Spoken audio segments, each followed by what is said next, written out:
السلام علیکم ورحمۃ اللہ وبرکاتہ.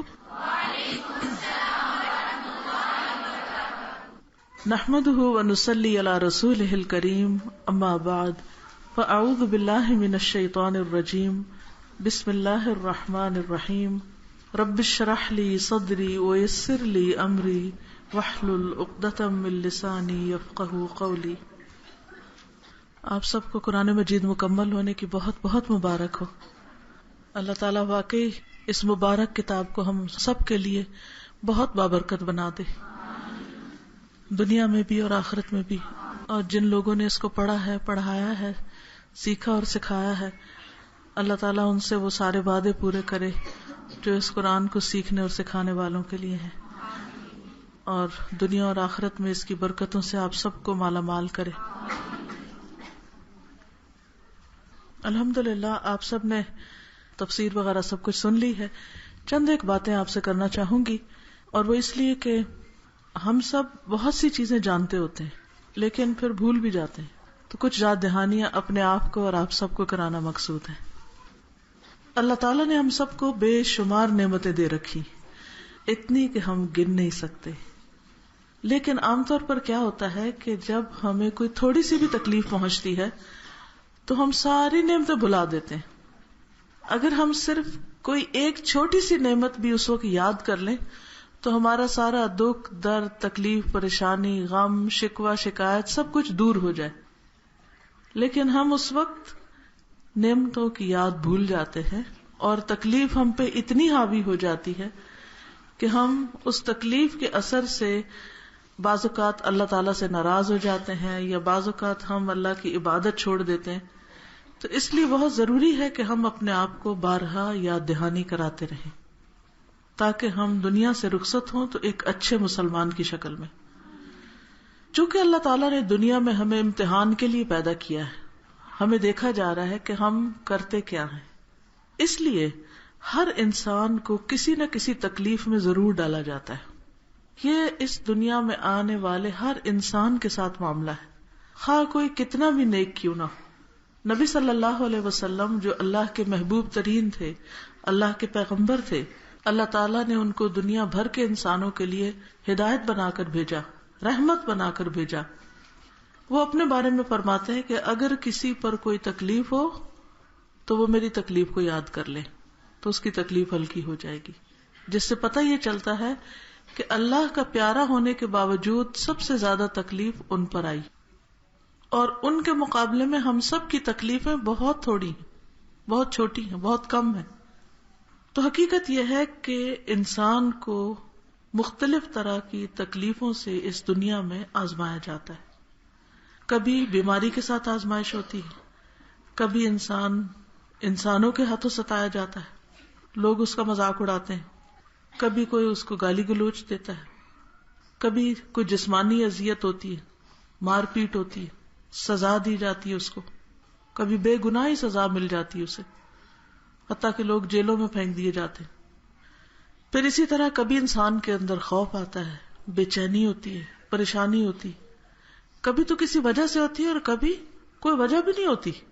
مثلا ہم صبح اٹھتے ہیں اور ہمارا دل بیٹھا جا رہا ہوتا ہے، ہم سوچتے بھی کیا بات ہے، کوئی بات سمجھ نہیں آتی، پتہ نہیں کہیں کچھ ہوا ہے یا ہونے والا ہے. اور بعض اوقات ایسی کیفیت ہمارے اوپر طاری ہو جاتی ہے کہ ہم اس سے نکل ہی نہیں پاتے، ایک وہم سا لاحق ہو جاتا ہے، ایک پریشانی سی اور بے چینی سی شروع ہو جاتی ہے. کبھی انسان کے اوپر فقر و فاقہ ہوتا ہے، وہ جہاں بھی کوئی کاروبار کرتا ہے، جو بھی کوئی جاب کرتا ہے، جو بھی کوئی محنت کرتا ہے، اس میں سے کوئی نتیجہ نہیں نکلتا، تو اس سے بھی انسان کو بڑی پریشانی ہوتی ہے. اس کے اوپر فکر سوار ہوتی ہے کہ وہ بجلی کا بل کہاں سے دے گا، وہ پیٹرول کہاں سے بھرے گا. اگر وہ اس سے بھی کم درجے پر رہ رہا ہے تو بعض لوگوں کو یہ پریشانی ہوتی ہے کہ کل کیا کھائیں گے، اس کے گھر میں آٹا نہیں ہے، گھی نہیں ہے، چینی نہیں ہے، کچھ پکانے کے لیے نہیں ہے. ایسے بھی لوگ ہوتے ہیں جن کے گھر میں کوئی کمانے والا نہیں ہوتا. کبھی کچھ لوگ دنیا میں ایسے ہیں کہ ان کے اوپر جنگیں مسلط ہیں، دشمن کا خوف انہیں ہر وقت لاحق رہتا ہے کہ پتہ نہیں کس وقت ہم پر کون آ کے بم پھینک دے. ایسے علاقے ہیں نا کہ جہاں لوگ سال ہر سال سے اس خوف کے اندر رہ رہے ہیں کہ پتہ نہیں کس وقت کون ان پہ حملہ آور ہو جائے، کس وقت کس کے گھر پہ کچھ گر جائے اور وہ ختم ہو جائے. کبھی ایسا ہوتا ہے کہ انسان کو حاسدوں منافقوں کے ساتھ واسطہ پیش آ جاتا ہے، وہ اس کے خلاف پروپیگنڈا کرتے رہتے ہیں، جھوٹے الزام اس پہ لگاتے رہتے ہیں. کبھی کوئی قریبی رشتہ دار فوت ہو جاتا ہے، کوئی گم ہو جاتا ہے، اس سے انسان کی زندگی اجیرن ہو کے رہ جاتی. کسی کے بچے کی، کسی کے شوہر کی، کسی کے ماں باپ کی ڈیتھ ہو جاتی. کبھی انسان کے اندر ایسی بیماریاں آ جاتی ہیں کہ اس کی اتنی شدید تکلیف ہوتی ہے کہ بڑی سے بڑی دوائی کی ڈوز بھی اس کو آرام نہیں دیتی، سخت سے سخت تکلیف کہ سانس لینا دوبر. کبھی انسان کے اوپر جھوٹے الزامات لگ جاتے ہیں تو اس کو رسوائی اور بے عزتی اور لوگوں کی طرف سے جو اس کی شہرت خراب ہوتی ہے اس کا ڈر اور خوف ہوتا ہے. پھر اسی طرح کبھی کوئی دھمکیاں دیتا ہے کہ اغوا کر لیں گے یا لوٹ لیں گے یا اور اسی طرح کی جی ظالم لوگ اس کے پیچھے پڑ جاتے ہیں. کبھی اپنے ہی گھر سے لوگ تنگ کرنے لگتے ہیں، اپنی بیوی یا شوہر یا بچوں کے ہاتھوں انسان مجبور ہو جاتا ہے. تو بیوی بچوں کی آزمائشیں اور تکلیفیں جو ہوتی ہیں وہ ساری وہ انسان کے لیے بڑی ہی تکلیف دہ ہوتی ہیں. ایسی صورت میں انسان کیا کرے؟ عموماً یہ ہوتا ہے کہ ہم پھر یا شدید غم اور صدمے کا شکار ہو جاتے ہیں یا پھر ہم بالکل اپنے ہوش حواس کھو بیٹھتے ہیں. بعض اوقات ہماری زبان سے ایسی باتیں نکلنے لگتی ہیں جس سے ہمارے اعمال برباد ہو جاتے ہیں. ایسے کمزور وقت میں شیطان بھی انسان کے اوپر حاوی ہو جاتا ہے. وہ کہتے ہیں کیا فائدہ ہو تمہاری نماز کا، دعاؤں کا اور سارے نیک کاموں کا، کوئی فائدہ نہیں، چھوڑ دو، چھوڑو اس رستے کو، کیا فائدہ قرآن پڑھنے کا. تو یہ آزمائشیں انسان کے ساتھ زندگی بھر لگی رہتی ہیں. ان مشکلات کے لیے انسان کو اپنے آپ کو تیار کرنا چاہیے، اس کا مقابلہ کرنا چاہیے. بعض چیزوں کا مقابلہ انسان باہر سے نہیں کر سکتا. مثلا کوئی ظالم ہے، کسی کا میاں ہی ظالم ہو سکتا ہے، کسی کے ماں باپ بھی بچے کے ساتھ ظلم کر رہے ہوتے ہیں، زیادتی کر رہے ہوتے ہیں، ناانصافی کر رہے ہوتے ہیں. اب آپ ہاتھ نہیں پکڑ سکتے، آپ ان کو نہیں روک سکتے، اور آپ بھی وہ صدمہ سہ سہ کے نڈھال ہو جاتے ہیں. تو اب جن چیزوں کو آپ روک نہیں سکتے، مثلا زلزلہ آنے کو کوئی نہیں روک سکتا، آندھی طوفان کو کوئی نہیں روک سکتا، کسی کار ایکسیڈنٹ کو کوئی روک نہیں سکتا. وہ بعض اوقات آپ نہیں ایکسیڈنٹ کر، دوسرا آ کے آپ کو گاڑی مار جاتا. چور کو آپ بعض اوقات نہیں روک سکتے، یا آنے والی جو چیز ہوتی ہے وہ آ جاتی ہے. مگر آپ کیا کر سکتے ہیں؟ اپنے آپ کو اس قابل بنائیں کہ آپ ان صدموں کے آگے ڈھہ نہ پڑے، گر نہ پڑے، یہ آپ پہ غالب نہ آ جائے، آپ کو کھا نہ جائیں. آپ ان کا مقابلہ کریں. اچھا، مقابلے کا مطلب بعض لوگوں نے کیا سمجھا ہوا ہے کہ اگر کوئی بدتمیزی کرے جواب بدتمیزی کریں، کوئی آپ پہ الزام لگے تو آپ اس پہ لگا لیں، بھی کیا ہم بدلہ لے رہے ہیں. یہ مقابلہ نہیں ہوتا. مقابلہ ہوتا ہے اپنے دل کو مضبوط کر کے، اپنے ایمان کو مضبوط کر کے، اپنے اندر ایمانی قوت پیدا کر کے. جب وہ ایمانی قوت پیدا ہو جاتی ہے تو انسان ہر قسم کی تکلیفوں اور آزمائشوں سے نبٹ لیتا ہے. پھر جیسے آپ دیکھیں نا، جسمانی طور پہ جب آپ طاقتور ہوتے ہیں تو کوئی آپ پر اٹیک کرے تو آپ کیا کرتے ہیں؟ آپ پکڑ لیتے ہیں اس کو، آپ جواب میں اس کو گرا دیتے ہیں، جیسے پہلوان ہوتا ہے کشتی کر کے پچھاڑ دیتا ہے. اسی طرح جس بندے کا ایمان مضبوط ہوتا ہے تو وہ بھی اپنے دشمن شیطان کو پچھاڑ دیتا ہے، گرا دیتا ہے، اپنے نفس کو کنٹرول کر لیتا ہے. اور اسی طرح کی بہت سی ایسی چیزوں کو، ایسی طاقتوں کو کہ جو اس کے لیے مصیبت کا باعث ہوتی ہے، ان کو وہ کنٹرول کر لیتا ہے. اب اس کے لیے کریں کیا؟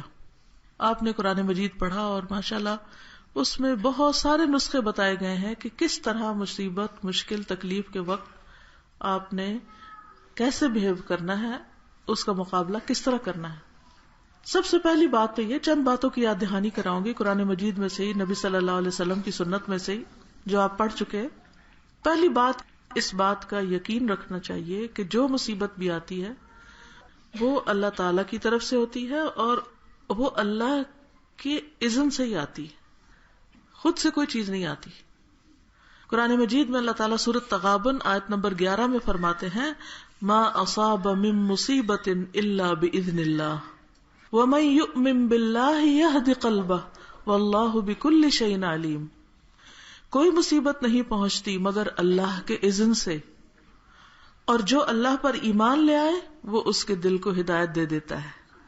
یعنی اس سے کیا پتہ چلتا ہے کہ ایمان ایسی چیز ہے، اللہ پہ بھروسہ اور توکل اور یقین ایسی چیز ہے کہ جس سے انسان مصیبت کا مقابلہ کر سکتا ہے، اور اللہ ہر چیز کو خوب جاننے والا ہے۔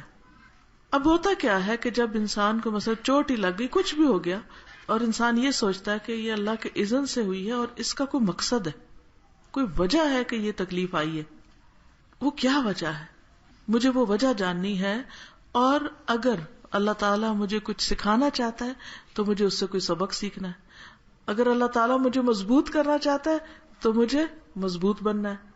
جس طرح سونے کا میل کچیل آگ پر اس کو جلانے کے بعد، پگھلانے کے بعد ہی کاٹا جا سکتا ہے، اسی طرح انسان اس وقت تک سونا نہیں بنتا جب تک وہ بہت سی مشکلوں سے گزرتا نہیں۔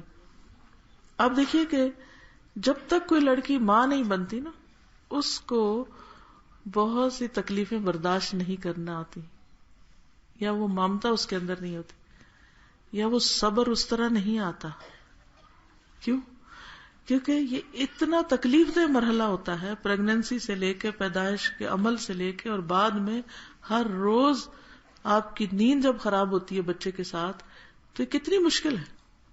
لیکن ان مشکلوں سے گزر کے انسان کتنا میچور ہو جاتا ہے، پھر وہ جو عام طور پر لڑکیوں کے اندر ایک کھلنڈرا پن ہوتا ہے یا ایک کیفیت ہوتی ہے، وہ نرمی اور محبت اور کیئر اور اس میں بدلنے لگتی، کیونکہ ایک ماں بننے کے ساتھ ہی اندر ایک رکت پیدا ہو جاتی ہے، بہت سی چیزوں کو انسان درگزر کر جاتا ہے، کیونکہ وہ اپنے بچے کے ساتھ بھی درگزر کر رہا ہوتا ہے جو اس کو اتنا زیادہ ستاتا ہے۔ وہ تکلیف کے مقابلے میں پیار کرنا جان لیتا ہے، جو اس سے پہلے عام طور پر نہیں آتا، کہ کوئی آپ کو اذیت دے اور آپ اس کو پھر بھی پیار کریں۔ آپ دیکھیں کہ بچہ تنگ کرتا ہے اور ماں اس کو پیار کر رہی ہوتی ہے، وہ اس کی بات نہیں سنتا، پھر بھی اس سے غصہ بھی کرتی ہے مگر اس سے نفرت نہیں کرتی۔ پھر اسی طرح تکلیف اللہ تعالیٰ کیوں پہنچاتے ہیں؟ تاکہ اللہ تعالیٰ بندے کے ایمان کو پرکھ کے دیکھیں، اللہ تعالیٰ جان لے کہ بندہ کس قابل ہے، اس کے ایمان کا وزن کتنا ہے، اس کا اخلاق کیسا ہے۔ تو جو بندہ اللہ کو یاد کرتا ہے وہ تکلیف آنے پر واویلا نہیں مچاتا، بلکہ اس کے برعکس اللہ کا ذکر کرتا ہے، اللہ کو یاد کرتا ہے، اور اس کو یہ بات یاد ہوتی ہے کہ یہ تو اللہ کی ایک دائمی سنت ہے، اللہ تعالیٰ نے ہر ایک کو امتحان میں ڈالا ہے، چاہے کوئی پیغمبر تھا یا کوئی نیک انسان تھا یا کوئی بھی تھا، مرد ہو یا عورت، سب کے سب کو آزمایا گیا۔ جس نے ایمان کا دعویٰ کیا اس کو بھی آزمایا گیا، اور جس نے نہیں کیا اس کی آزمائش اور چیزوں سے ہوئی۔ اللہ تعالیٰ قرآن پاک میں فرماتے ہیں احسب الناس ان یترکوا ان یقولوا آمنا وهم لا یفتنون، کیا لوگوں نے گمان کیا ہے کہ وہ اسی چیز پہ چھوڑ دیے جائیں گے کہ یہ کہہ دے کہ ہم ایمان لائے اور ان کی آزمائش نہ کی جائے گی؟ اللہ تعالیٰ پرکھ کے نہیں دیکھے گا کہ کتنا ایمان ہے، رائی برابر ہے یا پہاڑ جتنا ایمان ہے، کتنا ہے؟ دیکھیں نا، جب تک کسی چیز کو اٹھایا نہیں جاتا تو پتہ نہیں چلتا کہ یہ کتنی۔ آپ نے جب کسی چیز کا اندازہ کرنا ہو کہ ہلکی ہے کہ بھاری ہے تو کیا کرتے ہیں؟ چیز کو لے کے اچھالتے ہیں نا، ہاتھ پہ اوپر نیچے کرتے ہیں نا۔ تو اسی طرح بندے کو چھان پٹک کے اوپر نیچے کر کے اس کو ہلاوا دے کے اس کو دیکھا جاتا ہے کہ اس کا ایمان کتنا ہے، یہ کرتا کیا ہے۔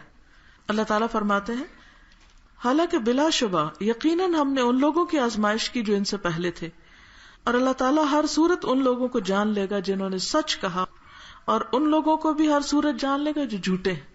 تو اللہ تعالیٰ جھوٹ سچ کو الگ کرتا ہے ہلاوا دے کے، آزمائش میں ڈال کے۔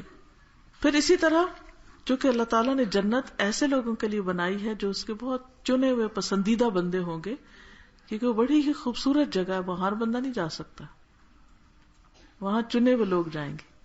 تو وہ چننے کے لیے وہ ان کو آزمائشوں سے گزارتا ہے کہ کون اس سائز پہ فٹ آتا ہے۔ جیسے مختلف ملکوں میں جب انہوں نے کسی خاص جاب کے لیے کسی کو رکھنا ہو تو وہ بتاتے ہیں کہ اتنے انچ کمر ہونی چاہیے، اتنے انچ شولڈر ہونے چاہیے، اتنی ہائٹ ہونی چاہیے۔ جو لوگ آرمی میں جاتے ہیں ان کے لیے بھی کیا ہوتا ہے، میڈیکل ٹیسٹ ہوتا ہے نا، ہر ایک کو آرمی میں لے لیتے ہیں؟ نہیں لیتے نا۔ اسی طرح ہر ایک جنت میں نہیں جا سکتا جب تک کہ اس کا ٹیسٹ نہ ہو جائے۔ پھر اسی طرح یہ ہے کہ جو لوگ اس موقع پر اللہ سے راضی ہوتے ہیں اللہ بھی ان سے راضی ہو جاتا ہے، اللہ ان کو اگلے درجے کی ترقی دے دیتا ہے۔ کیونکہ امتحان کس لیے ہوتا ہے کہ انسان ایک تو پاک ہو جائے، دوسرا یہ ہے کہ اگلے درجے پہ جائے. مثلاً آپ اپنے بچے کو اسکول میں داخل کرتے ہیں، گریڈ 1 2 3 4 5 کتنی دفعہ امتحان ہوتا ہے؟ گریڈ 5 تک پہنچتے ہوئے 5 دفعہ امتحان ہو چکا ہوتا ہے. چھوٹے چھوٹے ٹیسٹ تو بہت سارے ہوتے ہیں، لیکن ایک سالانہ امتحان بھی ہوتا ہے. ٹھیک ہے نا؟ تو اس کا مقصد کیا ہوتا ہے سالانہ امتحان کا؟ پروموشن، اگلے درجے میں جائے. اسی طرح انسان کو کچھ تو چھوٹے چھوٹے امتحان روز آتے ہیں اور کچھ بڑے بڑے بھی آتے ہیں. جو ان میں پاس ہوتا جاتا ہے وہ اگلے درجے پہ جنت کی منزلیں طے کرتا جاتا ہے حتیٰ کہ وہ وہاں تک جا پہنچتا ہے. اور جو اللہ سے ناراض ہو جاتا ہے اور جو اس ٹیسٹ کو فیل کر دیتا ہے وہ اوپر جانے کے بجائے نیچے آ جاتا ہے. کبھی آپ نے وہ لوڈو کا کھیل کھیلا ہوگا جس میں کیا ہوتا ہے، ایک سانپ ہوتا ہے اور دوسرے سیڑھی ہوتی ہے. اگر آپ مطلوبہ نمبر حاصل کر لیں تو آپ اوپر چڑھ جاتے ہیں، اگر غلط ہو تو نیچے آ جاتے ہیں. تو یہی ہماری زندگی ہے. ایک شاعر نے کہا تھا ثمانیۃ لا بد منہا علی الفتیٰ، نوجوانوں پر 8 چیزوں کا آنا لازم ہے. یعنی ہر جوان جو ہے وہ ان 8 چیزوں سے گزرتا ہے اور اس پر انہی 8 چیزوں کا شکار ہونا بھی ضروری ہے. خوشی، غمی، ملاپ، جدائی، تنگی، آسانی، بیماری، تندرستی. یعنی ہر ایک اس راستے سے گزرتا ہے. یہ زندگی کی جو شاہراہ ہے اس کے لازمی حصے. پھر یہ بھی ہے کہ انسان کو جب کوئی تکلیف آئے تو یہ یاد رکھنا چاہیے کہ یہ اس کے مقدر میں لکھی ہوئی تھی. اس سے انسان کے تقدیر پر ایمان کا بھی امتحان ہوتا ہے. قرآن مجید میں اللہ تعالیٰ فرماتے ہیں ما اصاب من مصیبت فی الارض ولا فی انفسکم الا فی کتاب من قبل ان نبرأها ان ذلک علی اللہ یسیر. کوئی مصیبت نہ زمین پہ پہنچتی ہے نہ تمہاری جانوں پر مگر ایک کتاب میں ہے اس سے پہلے کہ ہم اسے پیدا کریں، یقیناً اللہ پر بہت آسان ہے. یعنی ہر بندہ اس کی پیدائش سے پہلے ہی لکھ دیا جاتا ہے کہ یہ کس کس مشکل سے گزرے گا. اللہ تعالیٰ نے آسمان و زمین کی پیدائش سے 50,000 سال پہلے انسانوں کی تقدیریں لکھی تھی. تو ہر انسان کو کیا کیا دنیا میں پیش آنا ہے، یہ کون کون سی اس پہ بیماریاں آئیں گی. ہم لوگ تو بندے کی پچھلی ہسٹری لیتے ہیں نا، کیا کیا ہو چکا. تو اللہ تعالیٰ کو یہ بھی پتا ہے کہ آئندہ کیا کیا ہونے والا ہے. اور جب انسان کے اوپر تکلیف آ جاتی ہے اور بندہ اس بات پر یقین کر لیتا ہے کہ میری تقدیر میں تھی، یہ ہونا تھا، تو پھر اس پر وہ ناراض نہیں ہوتا. کیونکہ جو تکلیف آنی ہے انسان اس سے بچ نہیں سکتا، وہ آ کے رہے گی، وہ اس کا پیچھا کر رہی ہوتی ہے. ابن دلمی کہتے ہیں کہ تقدیر کے متعلق میرے دل میں کچھ خلش پیدا ہوئی کہ بھئی یہ کیا چیز ہے. تو مجھے خدشہ ہوا کہ اس سے میرا دین اور معاملات بگڑ جائیں گے. تو میں ابی ابن کعب کے پاس گیا اور عرض کیا، اے ابو المنذر، تقدیر کے بارے میں میرے دل میں کچھ اشکالات پیدا ہوئے، یعنی کچھ چیزیں مجھے سمجھ نہیں آ رہی. مجھے ڈر ہے کہ اس سے میری دینداری خراب نہ ہو جائے. کیونکہ جب ہم یہ بات کرتے ہیں نا کہ تقدیر میں اور تقدیر اللہ نے بنا دی ہے تو ہمارے دل میں ایک دم کچھ ہونے لگتا ہے. اچھا، شیطان وسوسہ ڈالتا ہے تو پھر ہمیں تو کچھ کرنے کی ضرورت نہیں، جب وہ لکھا ہوا تو ہو جائے گا. تو وہ کہتے ہیں کہ اگر ہو سکے تو مجھے اس معاملے میں کچھ بتائیں کہ اللہ تعالیٰ اس کے ذریعے مجھے فائدہ پہنچائے. تو انہوں نے کہا کہ اگر اللہ تعالیٰ آسمان اور زمین کی ساری مخلوقات کو عذاب میں مبتلا کر دے تو وہ ان پر ظلم کرنے والا شمار نہیں ہوگا، اور اگر وہ سب پر رحم کرے تو اس کی رحمت ان کے لیے ان کے اعمال سے زیادہ بہتر ہوگی. اگر تمہارے پاس احد پہاڑ کے برابر بھی مال ہو جس کو تم اللہ کی راہ میں خرچ کرو تو جب تک تم تقدیر پر ایمان نہ لاؤ تمہارا یہ خرچ کیا ہوا مال قبول نہیں ہوگا. تو ہم میں سے ہر ایک کو کیا یقین رکھنا چاہیے، کیا ایمان رکھنا چاہیے؟ والقدر خیرہ وشرہ من اللہ تعالی والبعث بعد الموت، کہ اچھی اور بری تقدیر اللہ کی طرف سے ہے. یہ ایمان کا حصہ ہے. اگر کوئی شخص تقدیر کے اوپر ایمان نہیں رکھتا تو پھر کیا ہے؟ اس کے کوئی عمل قابل قبول نہیں. آگاہ رہو، جو مصیبت تمہیں پہنچی وہ تم سے چوکنے والی نہیں تھی، اور جو تم سے چوک گئی وہ تمہیں پہنچنے والی نہیں تھی. اور اگر تم تقدیر پر ایمان لائے بغیر فوت ہو جاؤ گے تو تم جہنم میں جاؤ گے. تم پر کوئی حرج نہیں کہ تم میرے بھائی عبداللہ بن مسعود کے پاس جا کر بھی یہی سوال پوچھو. لہٰذا وہ عبداللہ بن مسعود کے پاس گئے اور انہوں نے بھی وہی جواب دیا کہ اگر تم تقدیر پر ایمان لائے بغیر فوت ہو گئے تو تمہاری نجات نہیں. اس کے بعد وہ حذیفہ کے پاس آئے, حضرت حذیفہ سے مسئلہ پوچھنے. انہوں نے بھی وہی جواب دیا جو ابی نے دیا تھا اور عبداللہ بن مسعود نے دیا تھا. کہتے ہیں کہ میں پھر زید بن ثابت کے پاس گئے, انہوں نے بھی یہی جواب دیا. تو بات یہ ہے کہ ہم میں سے ہر مسلمان کا ایمان ہونا چاہیے کہ ہمیں جو بھی چیز پہنچتی ہے اچھی یا بری, وہ اللہ کی طرف سے لکھی ہوئی ہے. اور پھر ہمیں کیا کرنا چاہیے اس موقع پر؟ صبر کرنا چاہیے کہ یہ اگر بیماری آئی ہے تو اس نے آنا ہی تھا اور وہ آ گئی. تو پھر انسان شیطان کے وسوسوں کا اور شیطان کے شک کا شکار نہیں ہوتا.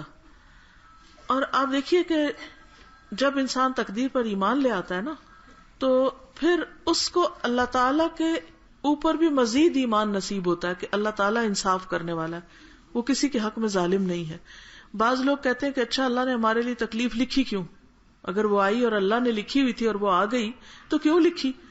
بات یہ ہے کہ اللہ اپنے مخلوق کو پیدا کرنے والا ہے, اس کو پتا ہے کہ کون سی چیز اس کو چاہیے. مثلا ہمارے سر میں درد ہوتا ہے تو ہم کہتے ہیں یہ کیوں ہو رہا ہے درد, اللہ تعالیٰ نہ دیتا ہمیں درد یہ. لیکن آپ کو معلوم ہے کہ بعض لوگوں کے سر میں درد ہوتا ہے اور وہ ٹیسٹ کراتے ہیں, انویسٹیگیشن شروع ہوتی ہے تو وہ سر کا درد کسی اور بڑے مرض کی طرف جا نشاندہی کرتا ہے, اور اس سے کیا فائدہ ہوتا ہے کہ انسان اس بیماری کا علاج شروع کر دیتا ہے اور وہ بڑی مصیبت سے بچ جاتا ہے. اب وہ کوس رہا تھا سر کے درد کو, لیکن اس کے بعد اس کو کیا ہوا, فائدہ ہو گیا اور وہ ایک مصیبت سے بچ گیا. بعض اوقات انسان کو بخار ہوتا ہے اور انسان بخار کو برا بھلا کہنا شروع کر دیتا ہے, حالانکہ وہ بخار انسان کے اندر کی بہت سی گندگیوں کو جلا رہا ہوتا ہے. وہ اس کی صحت کے لیے ایک عمل شروع ہو چکا ہوتا ہے, لیکن انسان کو سمجھ ہی نہیں آتی. اب مثال کے طور پر آپ اپنے بچے کو بعض اوقات ڈانٹ ڈپٹ کرتے ہیں, مار بھی دیتے ہیں, تو وہ تو کہے گا میری ماں بڑی ظالم ہے, وہ مجھے باہر نہیں نکلنے دیتی, وہ کہتی ہے جوتا پہنو سردی ہے, وہ بڑی ظالم ہے, مجھے میری مرضی نہیں کرنے دیتی. لیکن ماں کو دکھائی دے رہا ہے نا کہ یہ بچہ اگر جوتا نہیں پہنے گا تو کیا ہوگا, بیمار ہو جائے گا. تو اب اس کا حکم کیا ظلم پر مبنی کہ جاؤ جوتا پہنو, جاؤ موٹے کپڑے پہنو. ظلم نہیں کر رہی ماں, کہ بظاہر تو بچہ سمجھ رہا ہے ماں ظالم ہے جو مجھے روک رہی ہے, وہ کہتی گھر سے باہر نہیں نکلو, لیکن وہ چیز بچے کے حق میں فائدہ مند ہے یا نہیں؟ ماں کا حکم بچے کے لیے فائدہ مند ہے.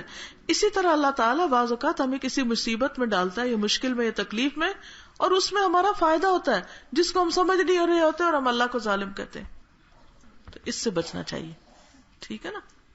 قرآن مجید میں اللہ تعالیٰ فرماتے ہیں ان اللہ لا یظلم مثقال ذرۃ, اللہ کسی کے اوپر ذرے برابر بھی ظلم نہیں کرتا. یہ بات یاد رہے گی. جب دل میں خیال بھی آئے کہ اللہ تعالیٰ نے میرے ساتھ انصاف نہیں کیا, نعوذ باللہ, یا یہ کہ میرے اوپر تو بڑا ظلم ہو گیا, اللہ ہرگز کسی پہ ظلم نہیں کرتا. پھر فرمایا ولا یظلم ربک احدا, سورۃ الکہف میں آتا ہے تیرا رب کسی پہ ظلم نہیں کرتا. سورۃ حامیم السجدہ میں آتا ہے وما ربک بظلام للعبید, اور تیرا رب اپنے بندوں پر ہرگز ظلم کرنے والا نہیں. ٹھیک ہے, تقدیر سے تکلیف آئی, تقدیر میں لکھی تھی, آئی, وہ آنی ہی تھی. اب آئی تو ہم کہہ رہے ہم پہ ظلم ہو گیا. اللہ تعالیٰ کیا فرماتے ہیں, ظلم نہیں ہے, تمہیں ابھی اس کا مقصد نہیں پتا, وجہ نہیں پتا کہ تمہیں اللہ تعالیٰ نے اس مشکل میں ڈالا کیوں ہے. اور پھر آپ دیکھیے کہ ہم غیب کا علم چونکہ نہیں جانتے, ہم انجام نہیں جانتے, اس لیے ہم پریشان ہوتے ہیں. اس لیے پریشانی کے موقع پر وہ جو دعا پڑھنے کو دی گئی ہے نا کہ اگر کوئی رنج و غم کے وقت پڑھ لے تو اس کا غم دور ہو جائے گا اور اللہ تعالیٰ بہتر نعم البدل عطا کرے گا. اور وہ کیا ہے, اللہم انی امتک بنت امتک بنت عبدک ناصیتی بیدک ماض فی حکمک, ناصیتی بیدک, میری پیشانی کے بال تیرے ہاتھ میں, یعنی میں مکمل طور پہ تیرے کنٹرول میں. ماض فی حکمک, میرے اوپر تیرا ہی حکم چلتا ہے. عدل فی قضاؤک, تیرا فیصلہ میرے حق میں انصاف والا ہے, ہر چیز انصاف والی ہے, تو ظلم نہیں کرتا. اور پھر اس کے آگے کیا ہے, اسألک بکل اسم ھو لک, تیرے ہر نام کے ساتھ میں تجھ سے سوال کرتا ہوں. سمیت بہ نفسک, وہ سارے نام جو تو نے اپنے ذات کے لیے رکھے, وعلمتہ احدا من خلقک, یا مخلوق میں سے کسی کو سکھایا, انزلتہ فی کتابک, یا جو تو نے اپنی کتاب میں نازل کیا. اب استأثرت به فی علم الغیب عندک، یا علم غیب میں اپنے پاس رکھنے کو ترجیح دی، ان تجعل القرآن ربیع قلبی، کہ تو قرآن عظیم کو میرے دل کی بہار بنا دے، ونور صدری وجلاء حزنی وذہاب ہمی، میرے سینے کا نور اور میرے غموں اور فکروں کو دور کرنے کا ذریعہ بنا دے. اس لیے جو لوگ قرآن مجید کو پڑھتے رہتے ہیں ان کو اللہ تعالیٰ کی طرف سے جواب بھی ملتے رہتے ہیں، اور وہ ہر غم اور تکلیف کو بہت آسانی سے نبھا جاتے ہیں اور صبر کر جاتے ہیں. اب دیکھیے کہ جب تکلیف آتی تو کچھ لوگ واویلا مچانے شروع، لیکن کچھ لوگ بڑی اچھی طرح اس کو نبھا جاتے ہیں. فرق کس چیز کا ہے؟ فرق ایمان کا ہے، فرق اللہ کے بارے میں حسن ظن کا ہے، اور اس بات کا یقین کہ ہر تکلیف انسان کے لیے گناہوں کا کفارہ ہے. قرآن مجید میں آتا ہے نا کہ اللہ تعالیٰ تکلیف کیوں بھیجتا ہے، وَلِيُمَحِّصَ اللَّهُ الَّذِينَ آمَنُوا، کہ اللہ ایمان والوں کو خالص کر دے اور جو کافر ہیں ان کو مٹا دے. پھر اسی طرح نبی صلی اللہ علیہ وسلم کو ہم دیکھتے ہیں کہ آپ نے فرمایا جس مسلمان کو بیماری یا اس کے علاوہ کسی اور چیز کی وجہ سے کوئی تکلیف پہنچتی ہے تو اللہ تعالیٰ اس کے گناہ ایسے گراتا ہے جیسے درخت اپنے پتے گرا دیتا ہے. آج کل خزاں ہے نا تو مختلف درخت ٹنڈ منڈ ہو گئے. ٹھیک ہے، تو جب انسان کو کوئی بھی تکلیف آتی ہے، حدیث میں آتا ہے مومن مرد اور عورت اپنے نفس، اولاد اور مال کی آزمائش میں مبتلا رہتا ہے یہاں تک کہ وہ اللہ کو اس حال میں ملے گا کہ اس پر کوئی گناہ نہیں ہوگا. یعنی تکلیفیں، آزمائشیں، پریشانیاں انسان کے گناہوں کو دور کرتی رہتی ہیں، انسان کو صاف کرتی رہتی ہے، انسان کو خالص بناتی رہتی ہے، حتیٰ کہ اللہ سے ملاقات کرتا ہے تو بالکل صاف ستھرا ہوتا ہے، اور پھر اس حال میں اللہ تعالیٰ اس کو جنت میں داخل کرتا ہے. مومن کی مثال حدیث میں آتی ہے کہ اس کھیت کی طرح جس کو ہوا جھکاتی رہتی ہے، اٹھاتی رہتی، جھکاتی رہتی ہے. تو جب مومن کے اوپر تکلیف آتی ہے تو وہ جھک جاتا ہے اور زیادہ اس میں عاجزی پیدا ہو جاتی ہے، اس کا تکبر ختم ہوتا ہے. اور منافق کی مثال کیا ہے؟ فرمایا صنوبر کی درخت کی طرح ہے جو اس وقت تک نہیں ہلتا اور نہ جھکتا جب تک اس کے کٹنے کا وقت نہ آ جائے. یعنی وہ موت تک اللہ کے آگے نہیں جھکتا. پھر یہ ہے کہ اللہ تعالیٰ جس سے محبت کرتا ہے اس کو امتحان میں ڈالتا ہے. ہم سمجھتے ہیں کہ تکلیف اللہ تعالیٰ کا نعوذ باللہ ظلم یا اس کی ناراضگی ہے، حالانکہ آزمائش اللہ کی محبت کی دلیل ہے. دیکھیں جس سے محبت نہ ہو، جس کے ساتھ کوئی تعلق نہ ہو، تو اس کو تو انسان ویسے اگنور کر دیتا ہے. تو جس سے محبت ہوتی ہے اس کے ساتھ شکوہ بھی ہوتا ہے، اس کے ساتھ اچھا برتاؤ بھی ہوتا ہے، اور اس کی خیر خوبی بھلائی کے لیے انسان اس کو مشقت میں بھی ڈالتا ہے. جیسے ماں اپنے بچے کو پڑھنے کی مشقت میں کیوں ڈالتی، کام کیوں سکھاتی، کیوں اس کو دھکا لگاتی، تاکہ وہ کچھ بن جائے، وہ بدھو نہ رہ جائے، وہ ان پڑھ ہو کے دنیا میں تکلیفیں اٹھائے گا. حدیث میں آتا ہے بلا شبہ بڑی جزا بڑی آزمائش کے ساتھ ہے.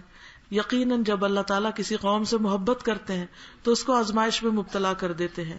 جو شخص آزمائش پہ راضی رہا تو اللہ تعالیٰ کی اس کے لیے رضا اور خوشنودی ہے، اور جو آزمائش پہ ناراض ہوا تو اس کے لیے اللہ تعالیٰ کی ناراضگی اور غصہ ہے.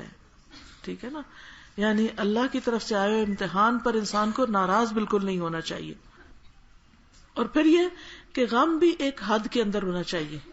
غم کا ہونا بہت نارمل سی بات ہے، لیکن ایک لمٹ کے اندر. کیوں؟ اس لیے کہ اگر انسان بہت زیادہ غم کرے گا تو کیا ہوگا؟ تکلیف تو نہیں جائے گی، تکلیف نہیں جائے گی.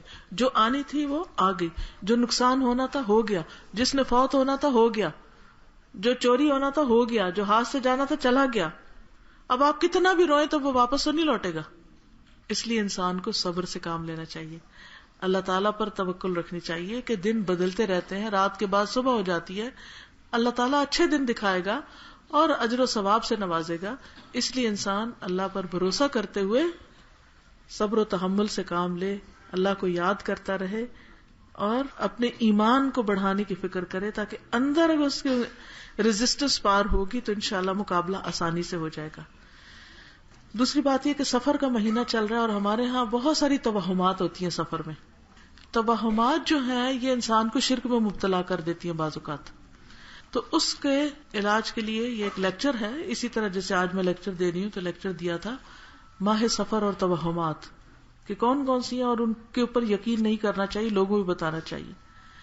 پھر اسی طرح ایک اور ہے سفر کا مہینہ اور بدشگونی. تو بدشگونی جو ہے اس کو شرک کہا گیا ہے. یہ CD بھی ہے, اوروں کو بھی تحفے میں آپ دے سکتے ہیں سننے کے لیے.